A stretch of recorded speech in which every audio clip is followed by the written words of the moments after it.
খুলনা, রাজশাহী বিভাগ সহ ৬ জেলার ওপর দিয়ে মৃদু থেকে মাঝারি তাপপ্রবাহ বয়ে যাচ্ছে। এই অবস্থা আরও কয়েকদিন অব্যাহত থাকতে পারে বলে জানিয়েছে আবহাওয়া অফিস। তীব্র রোদ, গরমে অতিষ্ঠ চুয়াডাঙ্গার মানুষ। বান্ডেল থাকলে প্রতি সেনমানিতে টাকা বাঁচবে। বিকাশ সেনমানি বান্ডেল কিনে জিতুন প্রতি লেনদেনে। সকাল থেকে থাকছে প্রখর রোদের তাপ। জেলার সর্বোচ্চ তাপমাত্রা রেকর্ড করা হয়েছে 37.2 ডিগ্রি সেলসিয়াস। এছাড়া মাঝারি ধরনের তাপপ্রবাহ বয়ে যাচ্ছে মেহেরপুর জেলায়। অসহনীয় গরমে কাজ করতে পারছেন না শ্রমজীবী মানুষেরা। অধিদপ্তরের তথ্যানুসারে সারা দেশে দিন ও রাতের তাপমাত্রা অপরিবর্তিত থাকবে। এদিকে 24 ঘন্টায় দেশের সর্বোচ্চ তাপমাত্রা রেকর্ড করা হয় যশোরে 39.6 ডিগ্রি সেলসিয়াস। চট্টগ্রাম, ময়মনসিংহ ও সিলেট বিভাগের 2-1 জায়গায় হতে পারে বৃষ্টি।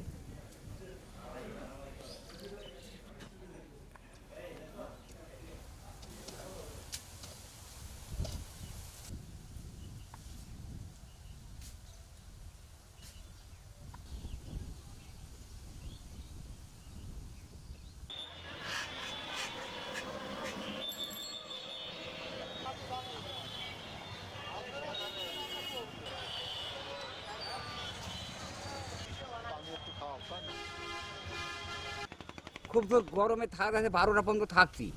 এখন গেরোতে আমাদের 12, 1টা, 2টো না বাজবে তো আমাদের ছেড়ে দিতে না, তাও কাস্টমার কাজ করছি। চুয়াডাঙ্গাতে গরমের প্রভাব এত বেশি যে আমাদের আসলে কিভাবে যে উদ্ধার পাবো কিছুই বুঝতে পারছি না।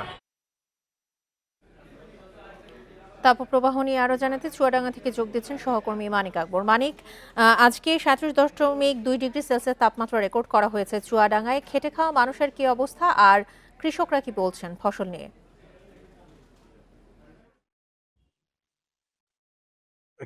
খেটে খাওয়া মানুষ আসলে চুয়াডাঙ্গায় খুব দুর্ভোগে পড়েছেন। তার কারণ তারা সকাল 9টার পর থেকেই মূলত রোদের তাপ বেড়ে যাচ্ছে এবং সেই সময় থেকেই বিশেষ করে দিনমজুর শ্রেণীর মানুষ যারা রিক্সা ভ্যান চালান তারা পর্যাপ্ত যাত্রী পাচ্ছেন না। তারা বলছেন খোলা ভ্যানে কোনো যাত্রী উঠতে চাচ্ছে না, রোদের কারণে কেউ যেতে চাচ্ছে না। এর পাশাপাশি যারা দিনমজুর শ্রেণীর মানুষ তারা এই রোদে তীব্র কষ্ট সহ্য করে কাজ করতে পারছেন না।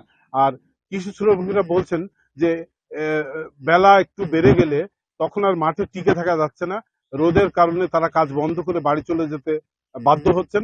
আর কেউ কোনো কৃষক যেহেতু রোদের তাপ বেড়ে গিয়েছে এ কারণে কিছু কৃষক আছেন যারা খুব সকালের দিকে মাঠে এসে কাজ করছেন। এখন ভুট্টা ক্ষেত থেকে ভুট্টা তোলার সময় কোথাও ধান কাটা শুরু হয়েছে। এসব কাজ করতে গিয়ে কৃষককে বিপাকে পড়তে হচ্ছে। দিনমজুর শ্রেণীর মানুষ যারা শহরে এসে রিক্সা ভ্যান চালান তাদের যেমন কষ্ট, কৃষি শ্রমিকদেরও কষ্ট। সব মিলিয়ে এইসব দিনমজুর দরিদ্র শ্রেণীর মানুষরাই বেশি কষ্ট আছে। আর এর পাশাপাশি অনেকেই তীব্র গরমের কারণে অনেকে অসুস্থ হয়ে পড়ছেন। হাসপাতালে রোগীর চাপ বেড়েছে। আমরা চুয়াডাঙ্গা সদর হাসপাতালে খোঁজ নিয়েছি, এখানে প্রতিদিনই গরমে অসুস্থ হয়ে মানুষ এসে হাসপাতালে ভর্তি হচ্ছে।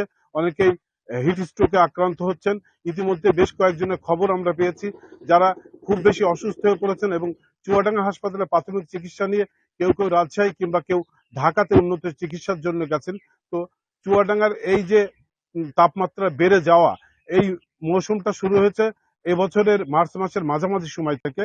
তারপর মার্চ মাসের শেষের দিকে তাপমাত্রা আবার প্রায় 40 ডিগ্রির কাছাকাছি এসে পৌঁছেছিল।